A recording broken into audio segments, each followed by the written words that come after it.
the Free Worlds map and having fun in MechWarrior Online. The new Free World map, depending on your style of play, may be a good or bad map. It is a large map with undulating terrain where long range weapons such as LRMs, PPCs, and ER large lasers allow you to do damage from afar. So if you happen to favor this sniper style or artillery support style of play, this may be a good map for you.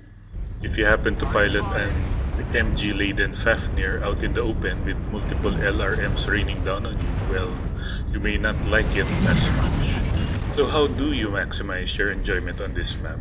Or how would you make it suck less when you bring a knife to a gunfight? It is easy. There are two key terrain features available for every game type.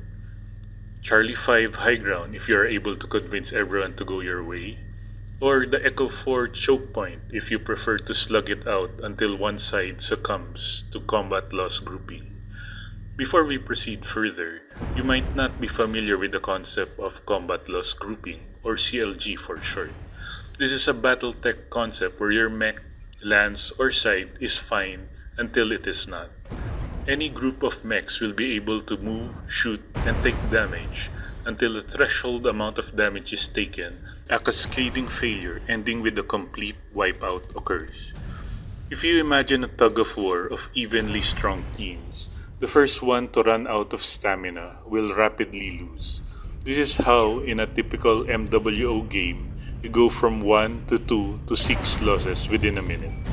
So back to Charlie 5 or Echo 4 on the map. Depending on where you spawn, either will be on your right hand side. The default movement in MWO is the right hand push, also known as the NASCAR maneuver.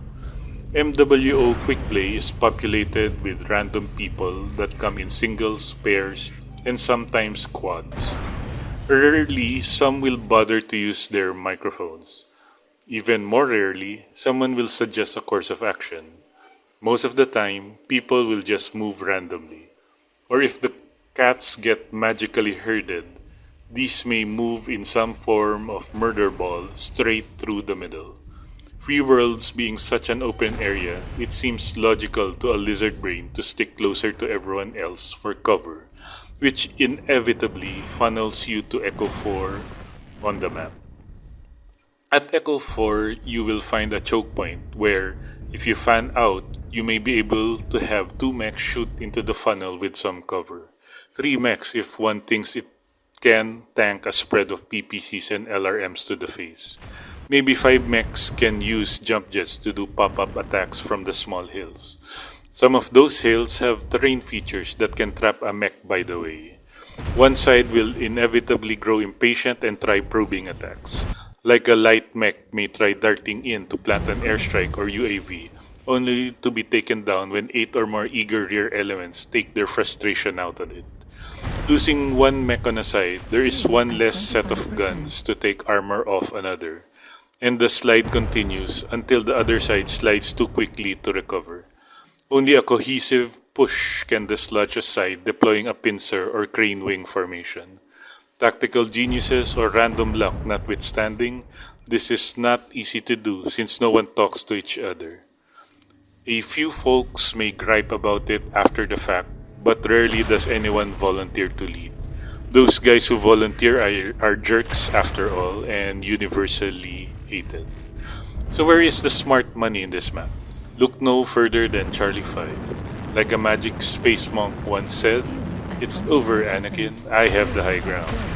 This terrain feature has sightlines that allow you to shoot long-range weapons at enemies as they approach. The steep inclines limit the approaches to the rear edges of the map or require jump jets to traverse. This tends to send enemies from the center of the map piecemeal into your waiting maw.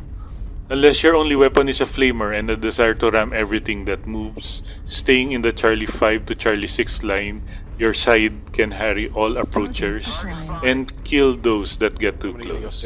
They have to come close to do any damage, since this position has large towering features that form natural cover. Enemies at the foot of this high ground will have trouble shooting up at you due to the angle. Once enough of the enemy has been shaved away, you can roll downhill and mop up the rest. But what if both sides have the same idea?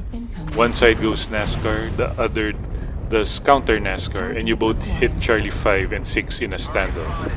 Then you have an area of even narrower corridor than Echo 4. The side with better cohesion wins.